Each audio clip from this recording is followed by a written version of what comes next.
కానీ స్వామి భిక్షాటనకి బయలుదేరి ఆ మహాలక్ష్మి తాలూకా ఉన్నటువంటి అష్టోత్తర శతనామాలు చదువుకుంటూ స్తోత్రం మహాలక్ష్మి తాలూకా అష్టోత్తర శతనామ స్తోత్రం చదువుకుంటూ ఒక యతీశ్వరుడు త్రిదండదారియే భిక్షపాత్ర పట్టుకొని గురువు గారు ముందు నడుచుకుంటే మేము శిక్ష బృందం చేసి అలాగే యతీశ్వరుడు చదువుకుంటూ చాలా మంది రూపాయి వేసిన వాళ్ళు ఉన్నారు.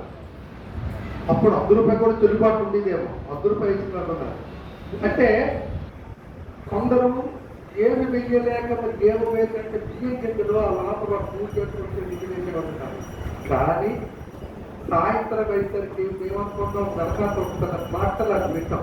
ఎందుకంటే ఈ మెటీరియల్ తేవడానికి టైం పడుతుందేమో. మేము 2 వెహికల్స్ ఉండేవి. ఒక గ్రామం తిరుగుతూ వస్తా ఇది కాదు ఇంత కరువు కాటకాల్లో ఉన్నది ఏమిటంటే అప్పుడు సాగువారు అన్నారు ఆ మహాలక్ష్మి దేవికి వాళ్ళు వేసిన ప్రతి గింజ అమ్మ కృప వల్ల లక్ష్మి 10 గింజలు అయ్యి వారు వృద్ధి చెందుతుంది వాళ్ళ శక్తి కొంత ఇచ్చారు అన్నారు.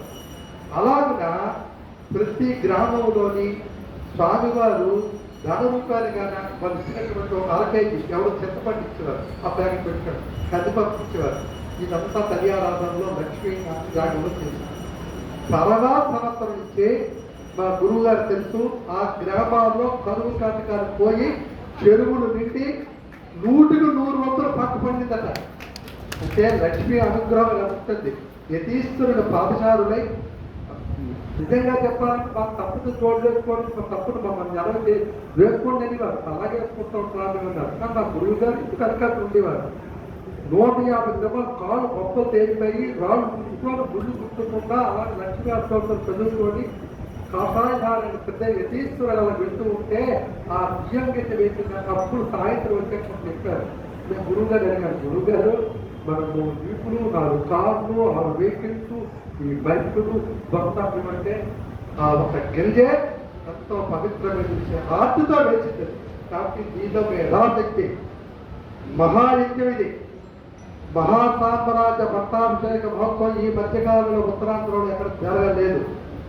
జరగవచ్చు కానీ మన ఊరిలో మన పట్టణంలో ఇంత విశిష్టమైన ఉత్కృష్టమైనటువంటి కార్యక్రమాల్లో మీరందరూ ఆ కళ్యాణాశంలో కూడా భాగస్వాములై ఆ రామచంద్ర ప్రభు అనుగ్రహాన్ని పొందవలసిందిగా కోరుకుంటూ మరి టైంకి మరి అమ్మగారు అరగమ్మ గారు ఏం చేశారు. ఈ రోజు వారి తాలూకా అనుగ్రహ భాషలో ఉంటుంది.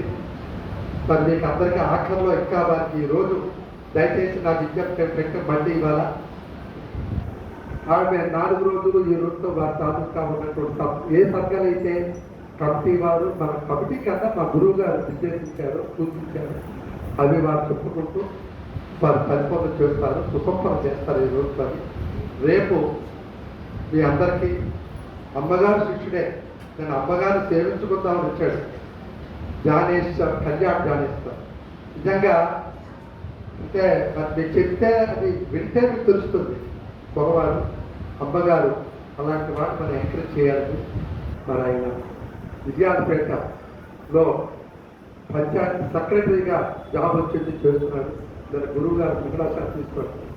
అమ్మగారు నేను అడిగారు ఏమిటయ్యా నీకు ఇదంటే పూర్తి ప్రోత్సాహం అంతా నాకు ఇచ్చినటువంటి అరుణమ్మ గారని మాకు చెప్పారు. అమ్మగారు ఏ విధంగా అనుగ్రహ భాషను చేస్తున్నారో అలా కాకపోయినా నేను కొన్ని విషయాలు తెలుసుకొని చెప్పాలి కదా. చాలా ఆలయాలు ఇచ్చాడు.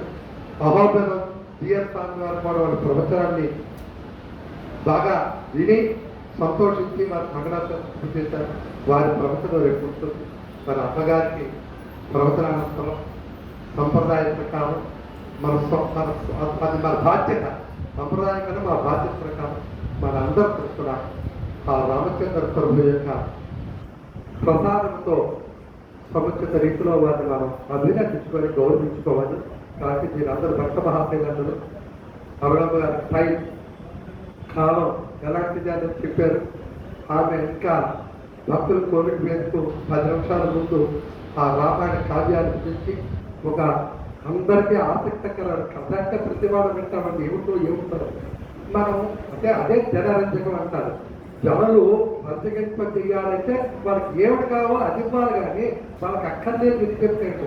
అలాగా వర్గం గారు చాలా దగ్గర ఆవిడ ప్రవచనాలు ఇచ్చారు కాబట్టి తెలుసు కాబట్టి ఏ పల్లెటూరు ఎలా చేయాలి, టౌన్ ఎలా చేయాలి, అన్ఎడ్యుకేటెడ్ ఎలా చేయాలి, కాస్త సంప్రదాయ పనికి ఎలా చేయాలి, ఎవరికి ఉన్న రీతిలో వాళ్ళు ఎలా రుచి చేసుకోగలనేటువంటి ఆలోచనతో ఆయన ప్రయత్నం చేస్తారు.